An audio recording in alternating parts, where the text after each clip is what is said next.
안녕하세요. 뻔뻔한먹도파입니다. 구독과 좋아요, 알림 설정, 회원가입 부탁드리겠습니다. 강남 부합에도 반포 원베일리 호가는 2억씩 뚝뚝 떨어지고 있다 라는 기사가 나올 정도로 지금 확연하게 이 강남 아파트 가치도 출렁거리고 있는 모습을 보여주고 있습니다.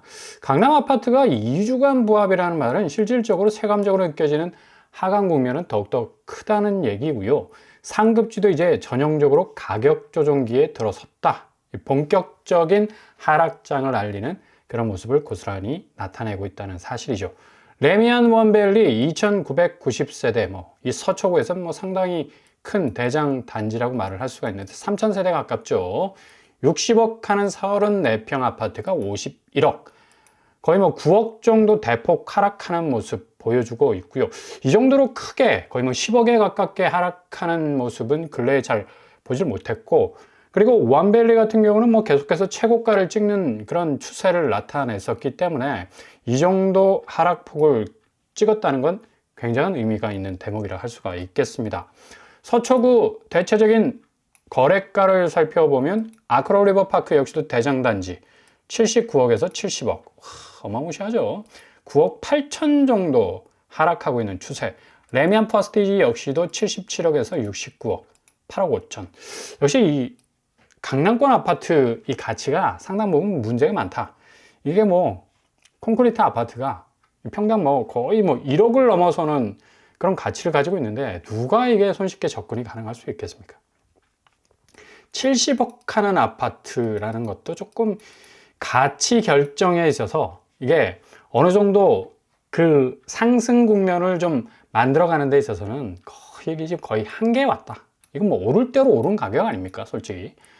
그리고 전세가를 보면 이 가격들이 얼마나 이 거품이 쉽게 꺼질 것인가 라는 전망이 나올 수밖에 없는 게, 지금 대체적으로 레미안 퍼스티지 같은 경우는 한 달 거래 상간에 전세 가격이 21억이나 빠졌습니다. 그 정도로 지금 이 전세가가 휘청거리고 있는데 48억에서 27억 정도, 그리고 레미안 원밸리 역시도 43억에서 30억 정도, 13억 정도 하락하고 있죠. 서초 레미안 역시도 23억에서 10억 정도, 12억 8천 정도 하락하고 있네요. 대체적으로 서초구에 있는 모든 아파트 전세가가 10억 이상이 지금 빠지고 있다라는 걸 볼 수가 있습니다. 전세가가 그만큼 안정적으로 가져가지 못하는 그런 궤적 속에 있기 때문에 당연히 매매가도 급매로 던지는 투매적인 어떤 현상이 일어날 때는 10억 이상 빠지는 그런 결과가 나올 수밖에 없다는 얘기죠. 앉아서 5억 벌겠네 라는 말이 나올 정도로 상황이 이렇게 서울 집값, 그래도 송파, 강남 3구에 소속된 그런 어떤 아파트 아닙니까? 그럼에도 불구하고 이게 가격이 손에 닿지를 않으니까 8년 전 가격으로 나오는 거의 한 9억 정도 되는 아파트, 이거 8,000명 정도가 몰리는 그런 현상이 일어날 수밖에 없고요. 8,446명 몰렸습니다. 시세 차익이 5억기대로 하는데 송파구 지금 집값 자체가 계속해서 하락하는 추세이기 때문에 이게 어찌 보면 9억이라는 가격도 상당 부분 고점에 몰릴 수 있는 가격이 될 수가 있다는 얘기예요. 이 편에서 송파 파크센트럴, 다자녀 가구 특별 공급, 무순위, 자녀 2명만 있으면 되죠. 요새는 8,446대 1을 기록할 정도로 대부분 몇 년 전 분양가에 나왔다 하면 사람들이 관심이 갈 수밖에 없는 겁니다. 이런 이유 때문에 지금 고분양가에 물려있는 서울 아파트들 대체적으로 이렇게 여지없이 무순위로 쏟아져 나오고 있는 걸 볼 수가 있죠. 신림 스카이 아파트 17차 무려 17차, 이거 한 2, 3년 전에 나왔던 그런 아파트인 것 같은데, 지금까지도 이거 잔여 물량을 털어내지 못했다는 건 거의 악성 미분양에 가까울 것 같고요. 오늘 나온 곤지암역 센트럴 아이파크 역시도 곤지암 쪽에 있는 아파트인데도 이게 84제곱이 6억 7억을 합니다. 이 정도로 지금 어마무시 이 분양가 자체가 높아버리니까 사람들 그냥 마음이 탁탁 다칠 수밖에 없는 거죠. 센트럴 아이파크 지금 33평 분양가 6억 1천만 원 선이었는데 경강선 지나가는 곤지암역 가깝다고 해서 이게 지금 그 정도로 분양가를 때린 것 같지만 조금 너무 가격이 세다. 곤지암 정도면 한 3억에서 한 4억 정도면 충분하지 않을까요? 그럼에도 불구하고 이렇게 거의 배 이상 때려버리니까 할 말을 잃게 만드는 거죠. 실질적으로 광주시에 있는 이 아파트 거래가를 보더라도 광주 센트럴 푸르지오 역시 2억 4천 하락하고 있습니다. 7억에서 4억 정도 하락하고 있고요. 이편한 세상 태제 2단지 7억에서 5억, 2억 3천 정도 하락하고 있습니다. 힐스테이트 태전 2차 에듀폴에 7억에서 4억 정도 하락, 2억 3천 정도 하락을 하고 있습니다. 대체적으로 2억 이상 지금 한 달 거래 상가는 하락하고 있는 추세. 근데 지금 뭐 주변 뭐 거래가가 가격이 하락하면서 5억 정도, 뭐 4억 정도 이렇게 형성이 되어 있는데 분양가가 뭐 아무리 무슨 일을 하더라도 6억 5천 정도 뭐 확장비 다 포함해서 나와버리니까 사람들이 그냥 마음이 탁 닫힐 수밖에, 거래 절벽 당연히 뭐 나타날 수밖에 없는 현상이고요. 여기 전세가도 지금 심상치가 않습니다. 이편한 세상 광주역 3단지 같은 경우는 3억 9천 하락하고 있습니다. 3억 정도 하죠. 그리고 힐스테이트 태전 역시도 5억에서 3억으로 2억 정도 하락하고 있어요. 대체적으로 여기 뭐 3억 정도 형성이 되어 있는 전세가인데 거의 매매가의 절반 정도로 뚝 떨어져 나가는 것을 볼 수가 있습니다. 이렇게 전세가가 지지대를 형성해 주지 못하면 매매가가 더 이상 버틸 수 있는 힘이 없다는 얘기입니다. 상황이 이렇게 되다 보니까 서울에 있는 재건축 단지도 지금 뭐 재건축은 뭐 추가 분담 비용 때문에 많은 사람들이 뭐 한 해 만에 한 해 얼마나 많은 말들이 많습니다. 심지어 어떤 단지는 뭐 분담금이 14억 하는 아파트도 있어요. 이건 뭐 배보다 배꼽이 큰 거지. 이거 14억을 어떻게 내? 지금 뭐 집값이 뭐 아무리 서울에 있는 요지에 있는 아파트라 해도 14억 이상 오를 뭐 그런 기세가 있습니까? 전혀 없지. 지금 다 죽어가고 있는데. 잠실진주 같은 경우는 세 번째 지금 증액에 돌입을 했고요. 공사비 갈등 당연히 올해에도 이어질 수밖에 없는 거죠. 이러다 보니까 뭐 잠실진주 아파트는 기존 공사비 7,458억 원에서 6,359억이 더 올랐어. 플러스가 된 거죠. 그래서 총 공사비가 1조가 넘어가. 1조 3천억 정도 됩니다. 야, 이렇게 되면 이게 황금알을 낳았던 이 재건축이라는 말은 이제 거의 이제 폭탄이 될 수밖에 없는 거고요. 분담 비용 자체가, 분담금 자체가 뭐 어마무시하게 지금 천문학적으로 늘어버리니까 이 조합원도 지금 이거 문제고, 지금 여기 분양을 받는 사람들도 분양가가 뭐 엄청나게 올라갈 수밖에 없죠. 뭐 계속해서 땅값이 여기 뭐 요지니까 올라갈 수 있는 그런 여지들이 많으니까 삼성물산과 HDC 현대산업개발이 여기를 이제 시공을 맡았는데 이렇게 재건축 부분도 뭐 스탑이 걸릴 수밖에 없는 거고, 그러다 보니까 뭐 쌓이는 서울 아파트 매물은 마포, 송파 뭐 포함해서 거의 뭐 9만 건에 육박하는, 계속해서 매주 쏟아지는 아파트 매물들이 상당 부분 지금 거래가를 내리누르는 하방 압력으로 작용할 수밖에 없다는 얘기입니다. 마포구는 뭐 한 달 새에 4.1% 지금 증가하고 있다고 그러잖아요. 당연히 매수자 우위 시장 연출될 수밖에 없어요. 지금 뭐 매도자들이 아무리 빨리빨리 급매로 가격을 조금 낮춰서 집을 내놔도 이게 어느 정도 일정 수준에서 가격을 훅 하고 내려야 되는데 집주인도 절대 못 내리죠. 왜? 자기들이 샀던 그 가격대가 있기 때문에 어느 정도 수익을 좀 내고 그래도 빠져나가야 된다는 그런 계속적인 어떤 그런 밀어붙이는 이 마음들이 있기 때문에 이게 가격 절충이 안 된다는 얘기입니다. 그래서 전체적으로 거래량이 뚝 떨어질 수밖에 없는 거예요. 그래서 오늘 부동산원에서 나온 매매 가격 지수 변동률 보세요. 전국 더 떨어지고 있습니다. 수도권 역시 더 떨어지고 있죠. 서울은 지난주와 똑같습니다. 이게 지금 실제 거래 현장에서는 엄청나게 지표가 좀 하락하는 추인데 약간 딜레이 현상이 있는 것 같고, 지방 역시도 지금 뭐 보합으로 보이는 하락세를 기록을 하고 있죠. 확실한 조정장에 들어왔다라는 걸 볼 수가 있겠고요. 서울만 이렇게 지금 간신히 버티고 있잖아. 나머지 경기, 인천, 부산, 대구, 뭐 강주, 대전 할 것 없이 전체적으로 이제 마이너스장으로 확실하게 접어든 걸 볼 수가 있습니다. 이런 어떤 영향 고스란히 서울이 지금 받고 있는 거고요. 인천이 마이너스 0.06, 경기 마이너스 0.04, 강원 마이너스 0.07, 그리고 대구 마이너스 0.15가 되죠. 부산 마이너스 0.05 정도로 하락폭이 점점 확대되고 있는 걸 볼 수가 있습니다. 전세 가격 지수 역시도 마찬가지고요. 전국은 뭐 이미 마이너스로 돌아섰고, 수도권 역시 마찬가지고, 서울은 지난주에 전세가가 마이너스로 돌아섰다가 다시 살짝 보합으로 가고 있는 그런 모습 보이지만, 지금 뭐 강남 상구의 전세값 뭐 떨어지는 파이 보십시오. 뭐 10억 이상이 뚝뚝 떨어지고 있는데, 지방 역시도 이제 뭐 이미 마이너스로 돌아선 상태니까 전세 가격의 하락세 고스란히 매매가가 영향받을 수밖에 없겠고, 지금 전세가가 가장 많이 떨어지는 곳이 강원 마이너스 0.08, 전북이 마이너스 0.06, 대구 마이너스 0.11 정도 하락하고 있는 그런 추세를 보이고 있습니다. 오늘 부동산원에서 나온 이 집값 지표 역시 뭐 송파, 용산, 서초, 광진 등은 소폭 상승이다. 소폭 상승이라고 그러죠. 소폭 상승인데 실질적으로 여기 거래되는 체감되는 거래가는 굉장히 많이 떨어진다는 느낌 가질 수밖에 없고요. 도봉, 중랑, 구로, 동작 등은 하락 추세, 마포, 양천, 서대문은 보합을 나타내고 있습니다. 경기 하락폭 커졌고 인천은 다소 줄었다. 그러나 뭐 이것저것 여러 가지 수식어를 붙여놔도 전체적인 어떤 대조정기의 어떤 분기점에 와 있는 그런 사실은 분명하다는 것을 볼 수가 있습니다.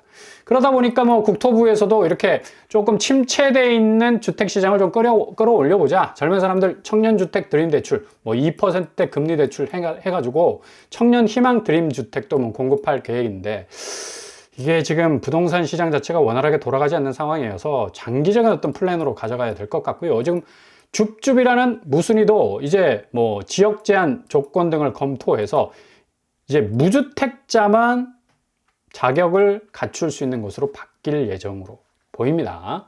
그 정도로 지금 부동산 시장 많이 위축되어 있죠. 그래서 시중은행이 좀 대출을 빗장을 좀 풀자. 그래서 코픽스 금리가 지금 뚝뚝 떨어지는 추세를 가지고 있다고 해서 지금 3.40에서 3.2 정도로 12월은 코픽스 금리가 하락하고 있습니다. 그래서 국민은행이 0.13% 정도 금리를 변동형 주담대 금리를 여기 중요한 게 변동형입니다. 고정형 아니에요. 0.13% 정도 하락을 인하를 하고요. 우리은행도 지금 상하단 0.13% 정도 내릴 전망인데 글쎄요, 은행별 신한하나은행 같은 경우는 시차를 두고 하락분이 반영될 전망이기 때문에 이게 굉장히 변동 주담대 금리이기 때문에 단기적인 어떤 영향을 줄 수밖에 없다. 농협 같은 경우는 반대예요. 가계대출 금리 0.1% 다시 올립니다. 여러 가지 비용을 반영을 하겠다고 하는데 중요한 건 18일부터 자금 조달, 운영, 신용 리스크 등 비용 상승 고려해서 대출 금리 원가 요소를 상향 조정하기 때문에 다른 은행과는 달리 금리를 올리겠다라고 말을 하고 있습니다. 그러니까 금리 시장 자체가 확실하게 뭔가 대출의 빗장을 열고 대출문을 열어주는 추세가 아니라는 얘기입니다. 착시 현상 일으키시면 안 된다는 얘기. 왜냐? 미국 국채가 딱 버티고 있어. 지금 미국 국채 10년물이 4.64. 아마 다음 주에 트럼프가 집권을 하게 되면 5% 충분히 뚫을 가능성이 있어요. 이 국채 금리가 올라가면 당연히 국내 주택담보대출 금리 엄청나게 자극을 받을 수밖에 없기 때문에 밀고 올라갈 수 있는 영향 굉장히 큽니다. 트럼프의 집권에 의해서 국채금리 지금 진정되는 추세를 보이고 있다고 하지만 불안감은 여전하고 주식은 테슬라에 집중적으로 지금 서학개미들이 순매수 1위를 기록할 정도로 지금 많이 사들이고 있습니다. 다음 주 1월 20일 이후에 본격적으로 오를 것이다라는 예상 있고 트럼프가 가상자산의 희망이다, 호프가 됐다라는 어떤 그런 의미에서 많은 분들이 한국민 1,500만 명이 투자를 할 정도로 리플, 솔라나, 달러 연동이 되는 스테이블 코인 별로 변동성이 가상화폐임에도 불구하고 없죠. 안전자산이라는 그런 어떤 개념까지도 지금 만들어가고 있는 그런 상황인데 이렇게 여러 가지 금융시장의 이 변동 요인에 의해서 한국의 전통적 자산시장은 상당 부분 많은 요동치는 변화를 맞게 될 가능성 아주 높겠습니다. 이런 이유 때문에 지금 매물 추이가 초반에 말씀드린 대로 오늘 89,000건 거의 9만 건을 찍고 있죠. 오늘 한은이 3.0% 기준금리를 동결할 정도로 지금 경기 자체도 안 좋을 뿐만 아니라 지금 환율이 폭등할 가능성이 상당 부분 높기 때문에 환율을 고려해서 기준금리를 스탑을 세워놓은 것 같은데 이런 이 영향이 있기 때문에 매물도 계속적으로 늘 수밖에 없고 지금 문제는 코스피 시장, 금융시장이 외국인들이 숏을 많이 들어옵니다. 그러니까 잠깐 국내 주식을 저점에서 샀다가 고점에서 팔고 나가버리 우회하는 바이패스적인 이 궤적을 보이고 있고 문제는 개인이 어마무시 지금 빠지고 있습니다. 5,600억 정도 뺐습니다. 그 정도로 지금 부동산 시장에서도 지금 자금이 제대로 돌지 않고 자금 유입이나 유출이 원활하지 않듯이 금융시장 역시도 이게 지금 자금이 고이지 않고 빠져나가고 있어요. 그러니까 자금이 선순환적으로 돌지를 않기 때문에 지금 2,500선에서 지금 고스란히 머물고 있는 그런 모습을 보여주고 있죠. 삼성전자 뭐 54,000원, SK하이닉스 21만원까지 오늘 좀 선방하는 모습 보이고 있지만, 이게 국내 주식시장은 좀 오래 묵혀둘 수 없는 좀 단기적 수익을 목표로 해서 들어오는 해외 자본들이 많다라는 게 굉장히 어떤 아킬레스건이 될 수 있을 가능성 높다는 얘기예요. 그러니까 당연히 집값도 빠져나가야 된다는 어떤 굉장한 어떤 압박감이 있는 겁니다. 더욱더 이 가격이 떨어질 건데 라는 불안감이 지금 경기권에서부터 지금 조성이 되고 있잖아요. 평택, 고양, 화성, 뭐 김포 등등등. 지금 뭐 일주일 상간인데 4억 6천 빠지고 있습니다. 4억 이상 빠지고 있다는 얘기예요. 아무리 적게 빠져도 지금 뭐 김포시 같은 경우는 3억 1천만 원 정도 빠질 정도로 지금 자금 자체가 계속해서 급매로 이 투매 형식의 이 가격들을 던지는 바람에 부동산 시장에서는 자금 농축이 더 이상 이루어지지 않는, 자금이 쌓이고 쌓여야지 아파트 가격이 오를 거 아닙니까? 기본적으로 다 빠져나가니까 떨어질 수밖에 없는 거라. 인천 역시도 마찬가지고요. 지금 뭐 송도동 중심으로 3억, 그리고 송도 캐슬 해머로 2억 5천 정도 빠지고 있고요. 루먼시티 역시도 2억 3천 정도. 일주일 상간의 거래인데도 이렇게 계속적으로 하락의 폭이 커질 수밖에 없다는 걸 볼 수가 있습니다. 대구 역시 지방 뭐 한 달 거래 7억, 6억, 5억, 4억. 와, 이거 뭐 어마무시하죠. 수성군데도 불구하고 이렇게 뭐 단단했던 그동안의 아파트 가격을 밀어 올렸던 그 자산 가치들이 계속적으로 유출된다. 썰물 빠지듯이 빠져나간다는 거. 부산 역시도 마찬가지죠. 수영구, 남구, 강서구, 동래구 해서 6억 이상 빠지는 것도 있고 5억 이상 빠져나가는 거. 부산 이 부동산 시장도 상당 부분 많은 이 하방 압력을 오랜 동안 지금 받고 있다는, 지금 좀처럼 회복하지 못하는 그런 궤적을 갖고 있다는 걸 볼 수가 있죠. 이렇게 전체적으로 볼 때 요동치고 있는 집값들, 상승장은 이미 서서히 지는 저녁 노을과 같이 기울어 가고 있다는 사실. 하락장에서 더욱더 큰 변수를 맞고 있기 때문에 이 하락장은 더욱더 골이 깊어질 수밖에 없다라는 그런 전망이 나올 수밖에 없고요. 기존 자산시장은 갯벌장이 될 가능성이 높다. 다 빠져나갈 가능성이 높습니다. 그리고 새롭게 유입되는 자본이 거의 딱 끊어질 정도로 갯벌장이 될 가능성 높기 때문에 이 아파트 가치는 굉장한 어떤 변동성을 갖게 될 가능성 높고요. 향후 금융시장은 밀물장이 될 가능성 높죠. 선택지가 그만큼 많아지기 때문에 그 부동산에서 빠져나갔던 자본들이 우회해서 굽이굽이 흘러서 자신이 파킹하고자 하는 그런 곳까지 자금을 묻어두려 하는 그런 대변화가 일어날 것이기 때문에 2025년은 확실한 부동산 하락장에 다변화된 이 금융시장의 그 모습들을 고스란히 여러분 두 눈으로 목격하시게 될 겁니다.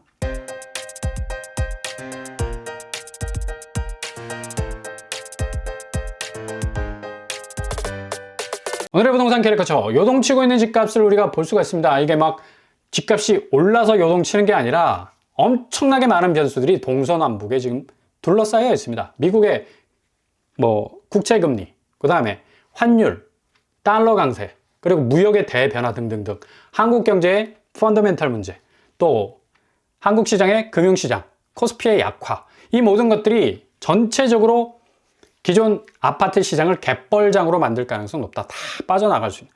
이후에 금융시장의 이 다변화된 선택지가 오히려 물이 들어와서 노져올 수 있는, 개인의 선택지가 더욱더 넓어질 수 있는 그런 이 대변화의 자산시장의 시대를 우리가 살고 있습니다. 얼마만큼 예의주시하시면서 좋은 타이밍 노리느냐에 따라서 굉장한 골든타임을 잡으실 수 있겠습니다.